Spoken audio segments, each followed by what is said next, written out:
পিছিয়ে পড়া মানুষের স্বার্থে অনশন বিজেপি করছে। গরিব দুঃখী পিছিয়ে পড়া মানুষের স্বার্থে বিজেপি লড়ছে।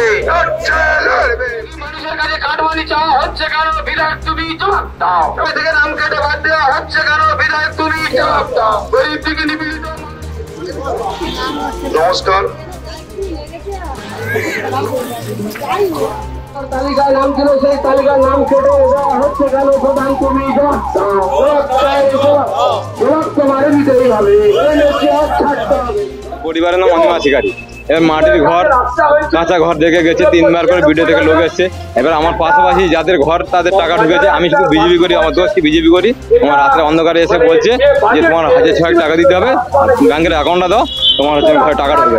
এবার আমি দিইনি বলে আমার এখন বন্ধু এই বন্ধু আমার কমপ্লেন দিয়েছে। আমার মাটির ঘর, সেখানে বলে পাকা ঘর বলে কমপ্লেন দিয়েছে। যাতে আমার পরিবার টিম ছিল, 300 লোক টাকা চাইছে যে 6000 টাকা ঢুক, আমরা 6000 টাকা আর ব্যাংকের অ্যাকাউন্টটা দিলে আমরা টাকা মারবো।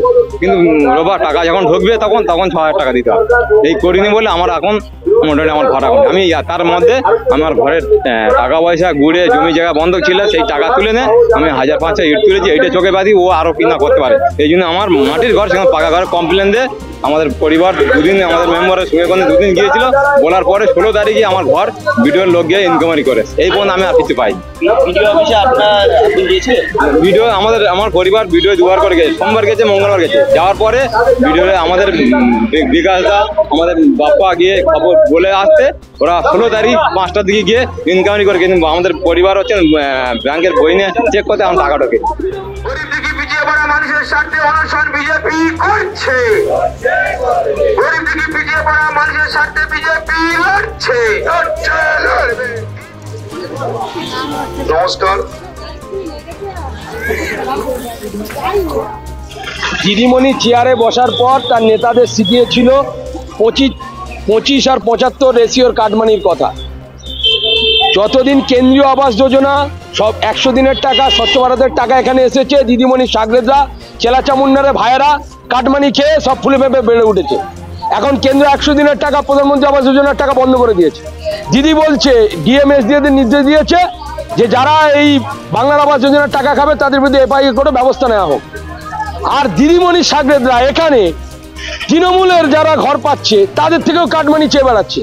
এখানে অবৈধভাবে 375 জনের নাম যাদের মাটির বাড়ি, তাদের লিস্টটা হোল্ড করে রাখা হয়েছে। ভিডিও এসে নিজে দেখে গেছে যে মাটির বাড়ি। তারপরে তৃণমূলের কিছু চেলাচামুন্ডাদের কমপ্লেনে সেটা হোল্ড করা হয়েছে। বাথরুমের খরচ 1 লাখ টাকা, 2,96,000 টাকা তুলে নিয়েছে, 1000 টাকা রাস্তা করেনি, রাস্তার টাকা তুলে নিয়েছে। সব কিছুর বিরুদ্ধে আজকে আমরা এখানে ডেপুটেশন দিলাম। যদি সমাধান না হয় আর দিদিমণি যদি ক্ষমতা থাকে তাহলে তার নেতাদের বিরুদ্ধে ব্যবস্থা নিয়ে দেখা। নমস্কার। তালিকায় নাম ছিল, সেই তালিকার নাম কেটে দেওয়া হচ্ছে কেন? প্রধান তুমি জবাব তোমারে দিতেই হবে। আমাদের ভিডিও ভালো লাগলে লাইক এবং শেয়ার করুন। কমেন্ট সেকশনে গিয়ে জানান আপনাদের মতামত। আরও ভিডিও পেতে আমাদের চ্যানেল সাবস্ক্রাইব করুন এবং প্রতি মুহূর্তে খবরের আপডেট পেতে প্রেস করুন বেল আইকন।